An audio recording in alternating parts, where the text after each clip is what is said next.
just in case. But I still hope that people, it's not like thousands of people watch it either way. You know, if only that would be good. Hey, Joe, welcome. But I do want people to still feel free to express your opinions. So, David, I'm assuming that I don't think anybody would disagree with you Thanks. that the world is changing rapidly. I don't think that's. I think that everyone agrees that the world is in a rapid. A rapid change is happening. Whether it's positive or negative is something to be discussed. Well, it's positive, negative is always only the way you make it. There's no discussion. If you want it to be negative, it'll be negative. If you want it to be positive, it'll be positive. There's no discussion about that unless you want to have a debate, but that's pointless because an outcome is always in your head. I think it's also the what focus or zooming in or zooming out. Like the world in a state of change here in Gowrie Street in East Bentley, things have been the same for months. Okay. I'm not so sure about that, Joe. Well, we can debate that as well. I think more people have been stuck in their houses. It's probably been a little bit less traffic, less people over. But yeah, I suppose I think we all understand what David's saying. So here's the thing that I'd like to just put a little bit. I want to make it not just a general conversation, but something that you could walk away with from a Torah and particularly Hasidic perspective on this. That I've been thinking about this. Now, we're talking about change happening and embracing change. And there's a few discussions, lots of discussions to have on the topic. It's the topic to have. There's talking about practically how do we live with the change and what changes do we make to our life. You know, I often quote that book, Who Moved My Cheese, or something like that, right? That famous book. I can't remember if that's Who Moved My Cheese. Who You Move My Cheese, right? That's all about embracing change. And I think that's a great book, simply done. But it's interesting to note, and I want to just give a little Hasidic spin on it first before we get into a more practical discussion. May I share one exhibit A, Your Honor? This is my business card from 30 years ago. 1 second, I just want to spotlight you. From 30 years ago. That's my business card. Okay, so change is the only constant. Beautiful. Yeah, I was actually the change manager at BP Oil for 4 years, which had to do with organizational change, but people assumed that my job was to hand out change for the parking meters. I like that. Very funny. Okay, so before we get to the practical start, something Hasidus. When I spoke about, I mentioned how change could be positive or negative. Now, the way changes happen is usually through a process which starts off as something that appears to be particularly negative. Now, if you were to look at the headlines around the world, and particularly in the USA, for example, the world seems to be going to, in the opinion of many, in a very strange direction, a very difficult direction, a direction of whether you agree with some of the extreme opinions on either end. But what's happening in the USA of the two camps becoming further and further apart of the left and the right, and this division that's happening, and in America where it's so pronounced and so strong, is really, it's really it's happening to the whole world, and it seems as though that it's. I heard somebody saying, "I see no way out of this. I see no way of the people coming together again. I see no way of us being the United States of America." But whenever you have sometimes a change, it always starts with turmoil, and sometimes the change is negative, sometimes the change is positive. Now, Hasidus gives a fascinating example. And Hasidus says that whenever you have a new birth, a new something, it always starts with something rotten. Sam, I'm sure Rabbi Yankel, Rabbi Rapp, would have taught you this example numerous times because you've learned some Hasidus with him. Hasidus loves this example. They say you take a seed and you plant a seed in the ground. Yes. Plant the seed in the ground. What happens to the seed before it grows into a tree or into a plant? What happens to the seed? It first has to rot and somewhat disintegrate, but really rot and become ruined from its original state. And only once it has rotten, only then it is able to grow from the rotten state. But if it were to stay whole, in its whole beautiful, pristine state of a beautifully clean, whole seed, then no growth can occur. So when Hasidus talks about this concept, it talks about how everything in the world comes something from nothing. We're told, yesh mi'ayin, the world was created, we have this entire world, but where did it come from? Where's the world from? It's from nothing. So in order for new things to come about, they have to first have a state of nothingness. And that's pictured by the rotting of the seed. The way the seed rots is when it goes from us being a little something, it rots, it loses its existence, it loses its identity. And once it, so to speak, loses that own independent identity, then it could give birth to a new tree, a new plant.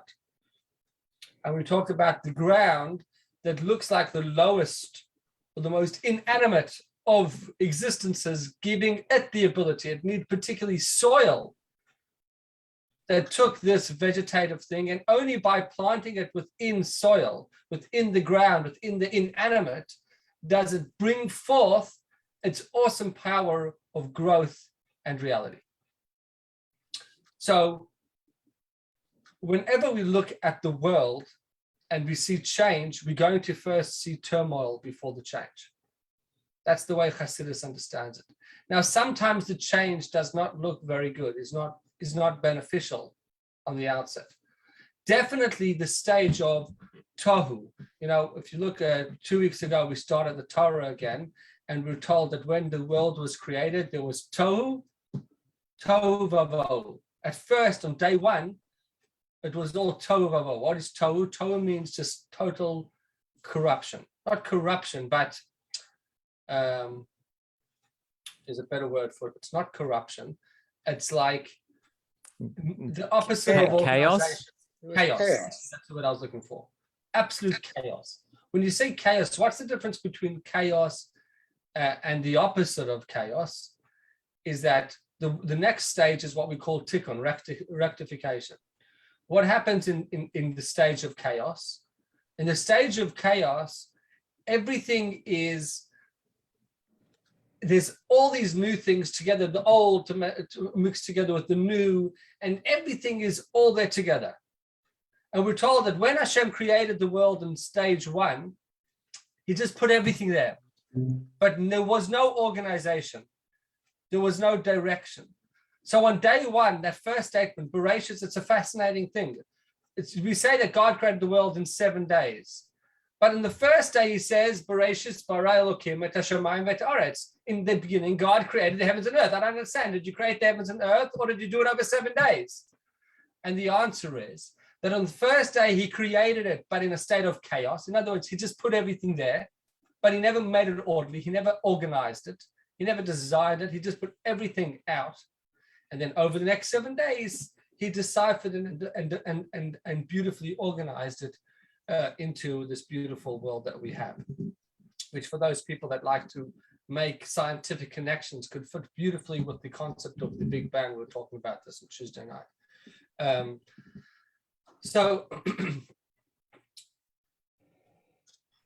So I think that the stage that we started over the last 18 months is we're entering, I would agree with people that say we're entering some new stage within the world, within existence. There's definitely a concept of pre-COVID and post-COVID. if there's ever such a thing as post-COVID, right?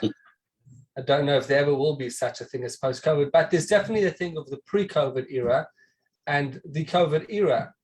And the beginning of the COVID era has been chaos. And we're hoping that over time, we will get over that chaos and we'll come back to normality. But the normality that we will come to will be a different reality. It will be a reality on a much higher level. So each time when the change happens, God doesn't cause changes to happen for us. We say that there's a concept of when a person has a position in the Jewish law, they could never, there's the saying in Judaism is, "Mailim b'kodesh v'ein moiridim." We ascend in holiness, but we do not descend. Whenever we go through stages, it's always like this. It's up, a little bit down, up, but the next up is higher than the previous up, and then the next down is not as low as the previous low. And throughout history, we've been going in this, but eventually we're going to reach that peak. We're going in some direction. So we're always climbing higher and higher, but before each, we have to get over the stage of chaos. And that's what the Torah says. And I don't think you could find these ideas are not unique to Torah. I'm sure there's like Buddha teachings on similar path. But this is very fundamental Jewish teachings that that through the chaos is where you find the guidance. And anybody that has been successful in their life or has overcome struggle has always seen that struggle has made them who they are. And the same, we as people, these struggles and this chaos is going to make us who we are. So that's just, I suppose, a little bit of the inspiration behind the idea of the times we're living. I remember, who would have been there? This year, so Joe and Fritz, this year started off in David and Sam's, it started off in David's office, and then we were doing it some weeks in David's office and some week in Sam's office before we came to Zoom. And I think it was February last year? I think both of you were there. We were in Sam's office, and coronavirus was quite rampant in China, but it hadn't hit the rest of the world yet. At least none of the world knew about it yet. And we were saying, thank God it's in China, because if it got anywhere else, how crazy, we wouldn't be able to control it. But little do we know, here we are standing probably 20 months later. And it's hit us in all types of ways. So, David, I want you to introduce us to the next stage. When you talk about embracing change, what do you practically think? What elements do we have to be looking at when we have to, or what elements of change do we have to be embracing, in your opinion? There's so many, because COVID isn't change. I mean, it isn't the only change. The whole world is changing. The way money changes, the way people interact changes, the way technology changes, the ability for technology to do stuff to hack your brain. So the first thing to embrace as a Jew is to try and understand some of the concepts that we were taught when we were children and before, which can't be viewed in the same context any longer. For example, Mashiach. That's one example. What do you mean it can't be viewed in the same context? Well, everyone views, in my opinion, everyone's view or everyone's understanding of their physicality is based on their experience and their parents' experience and their parents' parents' experience. But the kind of stuff that we're entering now is beyond anyone's experience. So how then do you filter that? Our parents could never have experienced a machine hacking our brains. That was beyond the concept. It was beyond the concept of understanding some of the physical ideas that telescopes and sophisticated machinery are bringing to our knowledge. And in that understanding and that view of our interpretation of Judaism, how do we embrace those changes? How do we start exploring what Mashiach means with new awarenesses of the universe, or what we experience universes? how do we embrace what is said in the books of all those years? Because if you look back in history, the interpretation of what's been said has changed right through history. Before, gays weren't allowed, now they're allowed. You know, how come you could make that change? Before, we weren't allowed blood transfusions, now we are. Before, we weren't allowed to have artificial insemination, now we are. Those are changes that happen all the time, and the interpretation of what we're allowed and what we're not allowed go with the times, and I accept that. But what I'm saying is the changes now are much more radical and fundamental. And what in my and what how should we be looking at new interpretations of what the Torah says? David and Rabbi, if I may, to me, the most constant in our lives is the Torah, and that's the measure, the base of anything. So if circumstances change, the Torah stays the same. So we have an anchor to adjust our thinking and to develop our thinking within the framework of the Torah. So we are always stable, having the Torah as our source. Nothing will change because it's the truth. If people explain it differently, that doesn't change the truth. So it's not so much that we change, but we add to the thoughts of the past. We expand, and if we have had an explanation which was wrong in the past, we adjust the explanation. But it is all with the Torah as a basis, and that makes us very stable. Yeah, so I'm in embracing change, I'm not questioning the Torah at all. But the Torah is only a truth in a moment in our history, because those truths about the Torah change constantly, as you just said. So the Torah can stay constant, but our interpretation of it, because it's all about interpretation, that changes. Mm-hmm. So David, are you referring to the tension between constancy and evolution, adaptation? So we're talking about from your point of view, Torah adapting, or Torah is universal and constant truths, but then groups interpret and adapt. So the first thing is no such thing as truths, because truths are just for me or a view on the world. The Torah I accept is constant. There's some certain things that as humans are never ever going to change. The way we made, for example, as long as we're humans, will never change. That'll always be. The discrepancies we have in the way our psyche works will always be. We'll always need strange things in order to be human, because that's how God chose to make us. But the interpretation needs to start changing. So everyone rants like, we want to have the Mishnah back from times 3,000 years ago. We want to have the temple back, but that's impossible. You can't have the temple of 3,000 years back today. What does it mean we want to have the temple back? With a new interpretation of what that means, allowing us really to understand in a new way what that is what I want to explore, or what I'm trying to explore. What it means when we say Mashiach's coming, because Mashiach's coming, people that believe everything's going to be the same, but Mashiach's going to be here, and that the physicality that we live will be the same. It's impossible. It's, for me, impossible to even contemplate how that can be. Mm-hmm. And those are what I'm talking about, those kind of explorations. All right. Okay, so I think that's a really good introduction to the next few minutes of our conversation. So 2 points. There's 2 points about whether the Torah has changed or whether the interpretations have changed.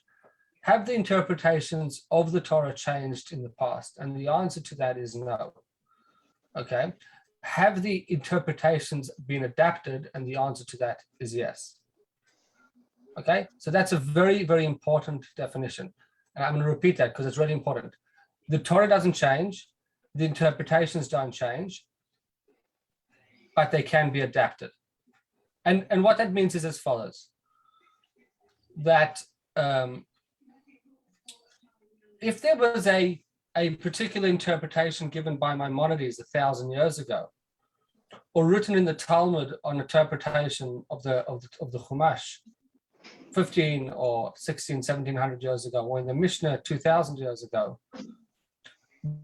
those interpretations remain true till this very day.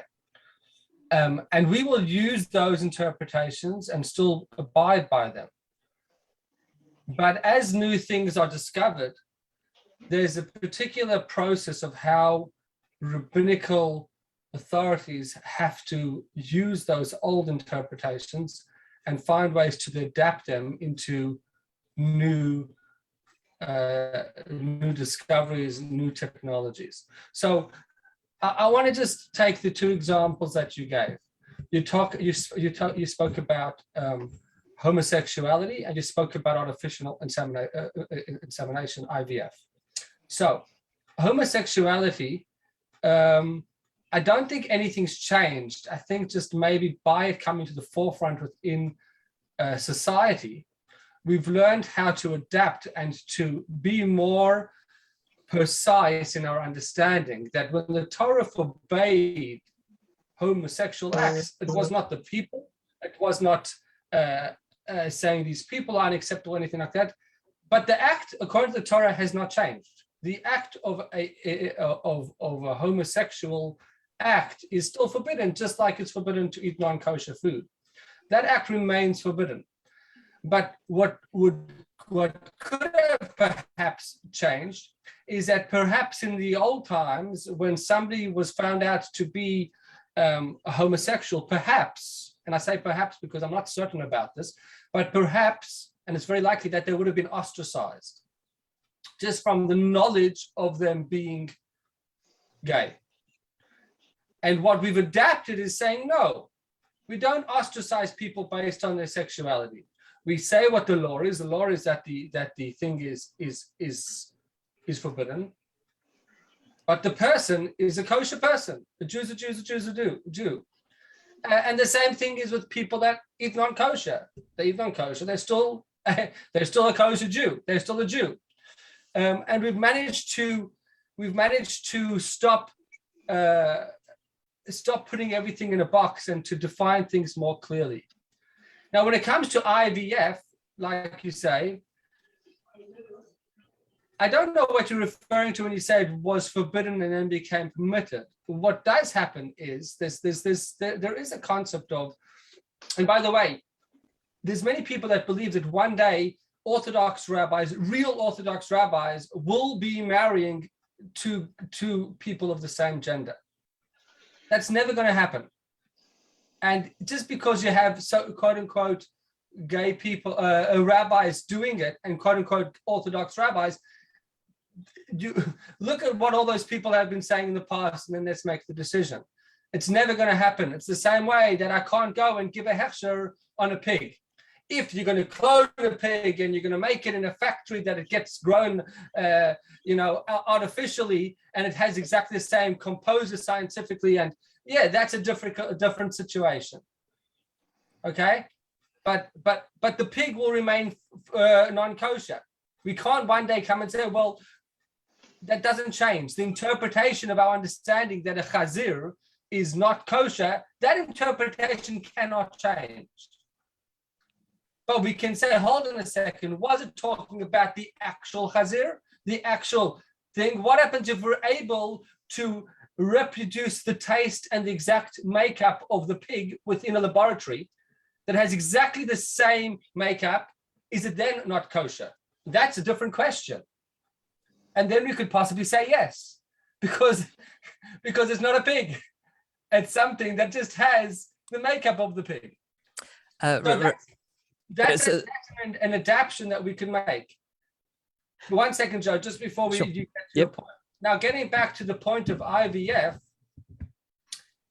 So if there's 1 or 2 people doing IVF in the world, and we're talking about embracing change, you're not going to have a major push for the rabbinate to start delving into all the laws and trying to find ways to figure out if it's forbidden and or not. And therefore, this is my understanding. And therefore, what I think that in the beginning of new things coming out, before it's very prevalent, it's easier to say it's forbidden than it's not, because to say something new is allowed.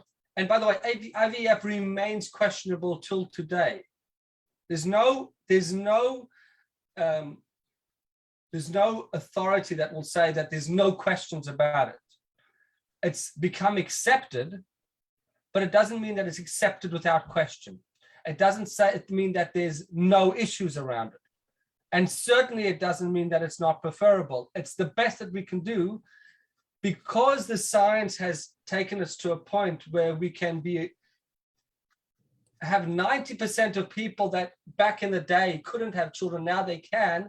And now it become like mainstream that an average couple that can't have kids naturally goes for IVF. It's not one person, it's thousands. And therefore it's something that the rabbis have to find a way to say, can we make this work? Can we not make it work? By the way, not all these practices have been accepted. And as I said, within IVF, it was controversial. And then you go with consensus. And the consensus now is that it's somewhat considered permitted. And that's why we do it. But let's say you go to something like surrogacy. Now, surrogacy becomes a lot more questionable.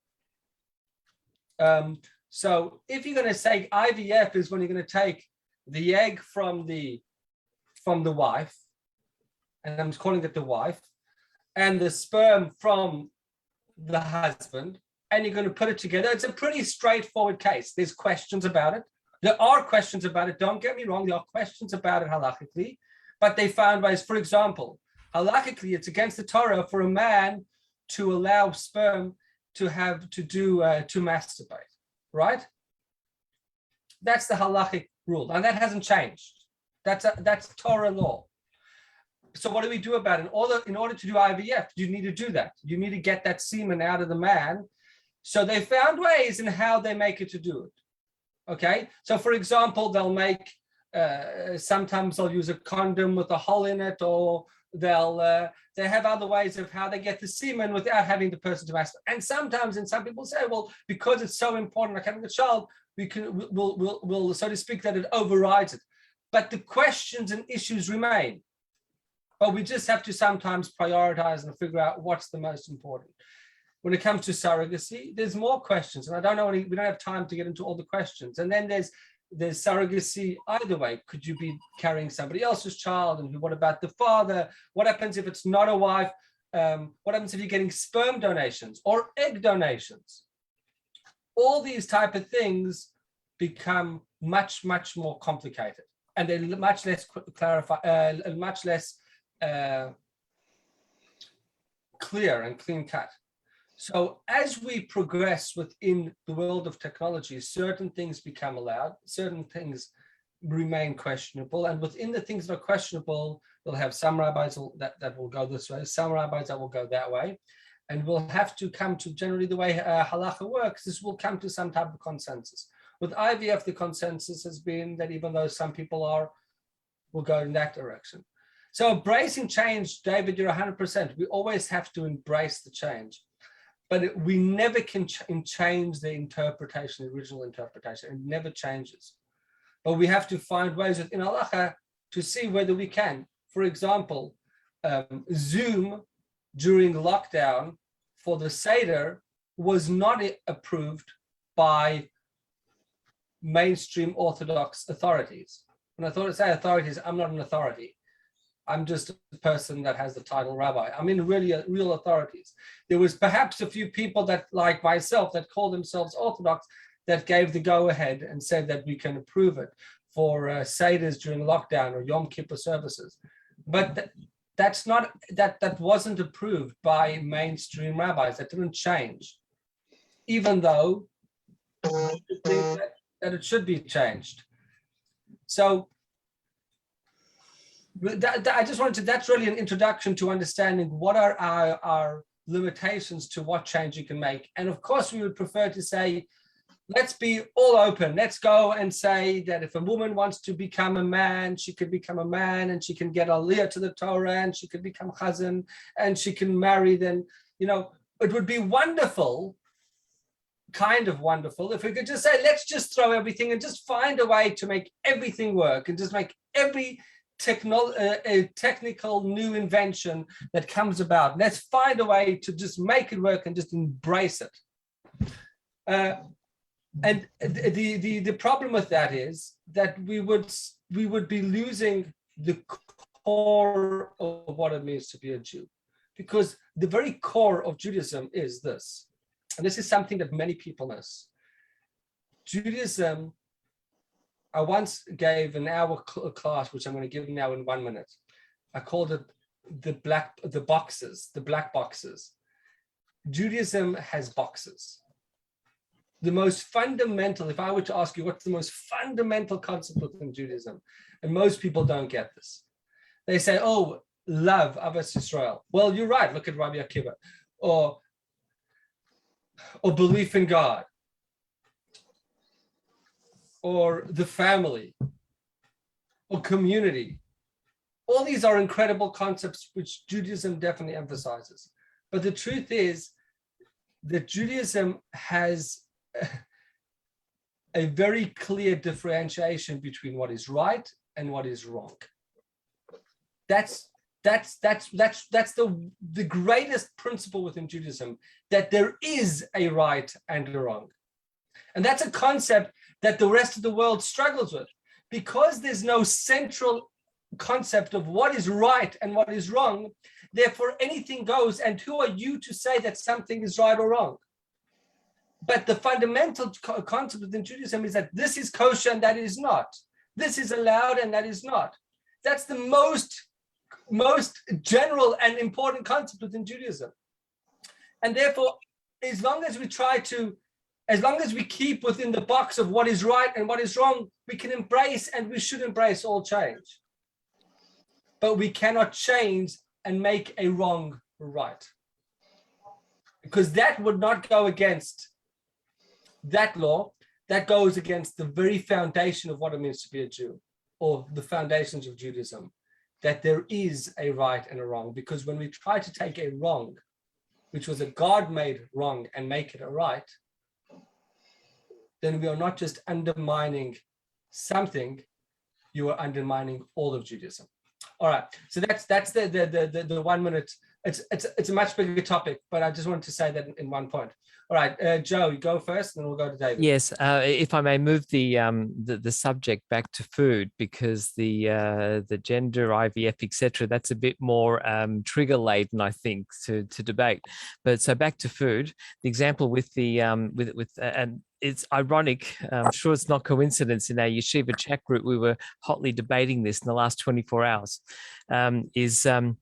Orthodox Union, they made an announcement. There's a product called Impossible Pork.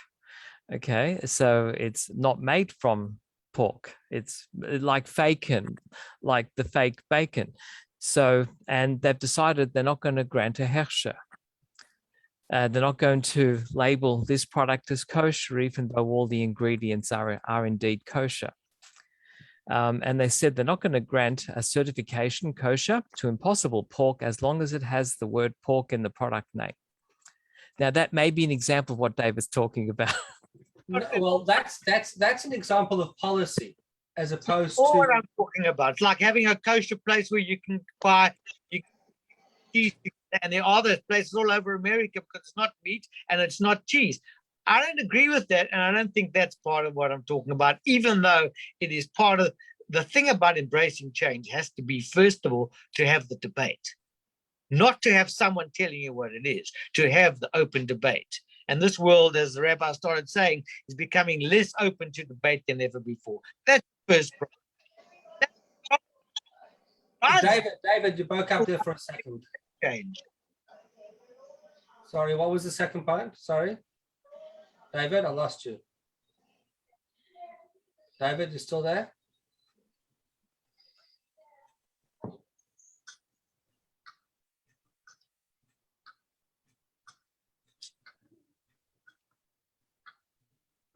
I think we lost today. Okay, I think we lost David. I just want to talk about what David said. On Tuesday night, I brought about this very topic. The world that, David, you back? Someone try. I'm supposed to go to another meeting now, so they keep phoning in and then cutting me off. Okay. All right. So do you want to quickly say your second point?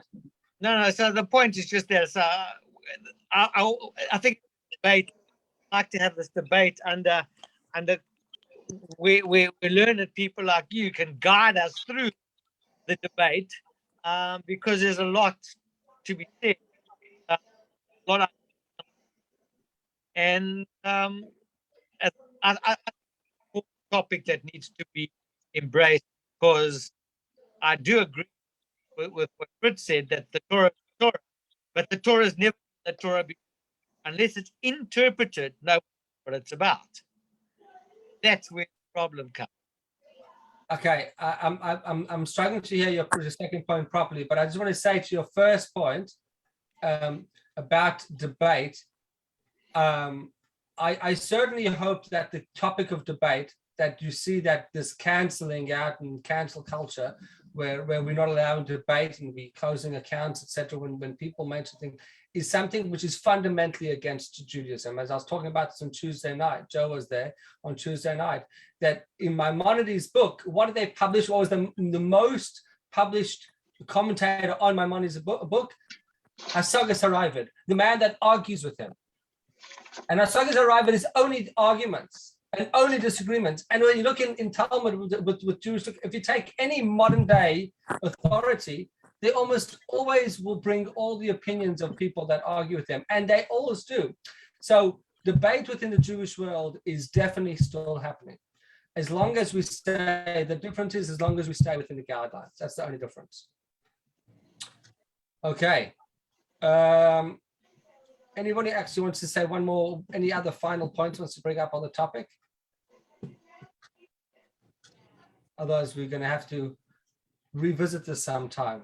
It's a fascinating topic when people understand, the importance, the fundamental importance of what's at stake. That as you said, Rabbi, like Judaism, I love it too. Is that Judaism is probably the only environment where a bit like Parliament, but even better, where all the proceedings are recorded, like Hansard. It's totally democratic. Anyone can go to the books and look up the contrary view. All the debates there, all the for and against is there, the dissenting views, the minority. Often we say that history is written by the victor. You only get a very filtered view of what happened before. In Judaism, the victor and the loser are all recorded for posterity. The arguments are fully there, so you can see both sides. I think that's pretty awesome. 100%, and you still have all those debates, and we have them till this day, because all those other opinions still remain essential. Just because it's not a final resolution, it's not the final opinion, so to speak, it still is an essential opinion. May I correct what I said before? I used the words victor and loser. That's the rest of the world uses that. I get the feeling in Jewish debate, there is no victor and loser. There may be a temporary agreement on a majority, but the minority view is seen as still incredibly valuable. 100%. To perhaps be revisited, as David was talking about before, if things change, if new information comes to light, the minority view is still there to be looked at. Well, that's an interesting point. There is a particular rabbi that is pushing that particular agenda. I'm trying to remember. I went to a few talks of his. Rabbi, I forgot his name. He's a great speaker, and he's particularly pushing the agenda of trying to find resolution within the opinions that debate, or the non-accepted halachic opinion, and going back and seeing if we can somehow sometimes rule differently. But that's not the general accepted approach. But we do say, and you're talking about the victor and the loser, we do say always in Judaism, Elu ve'elu divrei Elokim chaim, both these and those are the words of the living God. That there's no such thing, that if that opinion has truth to it, but we still have to make a practical decision and have one way of going, and that remains the final conclusion. I very much love that. And it's totally consistent with the scientific approach, because each person's side of the argument brings with it unstated assumptions, unstated starting points. In Halakha, the little bit that I've looked at, the starting points are articulated really well or teased out later on. So if someone offers an opinion, sometimes, you can jump to a conclusion of what evidence they considered, and you still be wrong, because they actually considered that they based it on a particular scenario. And it takes a while to figure out what that scenario was. And if the starting point's a little bit different, they actually would have reached a different conclusion. And the Talmud is probably the only place that has the academic rigor where all that is recorded to be examined later on. 100%. And then when you look at all the commentaries on the side, that debate just goes on and on and on and on. All right. Thank you, everybody, for joining us. It's good to see you. I'm hoping we'll be back normally on our Thursday. And maybe we'll be back soon in person. We could do this in person and on Zoom for those that would like to come, and that will be really nice. So thank you so much for joining. Thank you. As always, we'll see you soon. See you. Enjoy Thank you, your Rabbi. baby. Thank you. Bye-bye. Thanks, Fritz. Thanks, Joe. Thanks, Sam.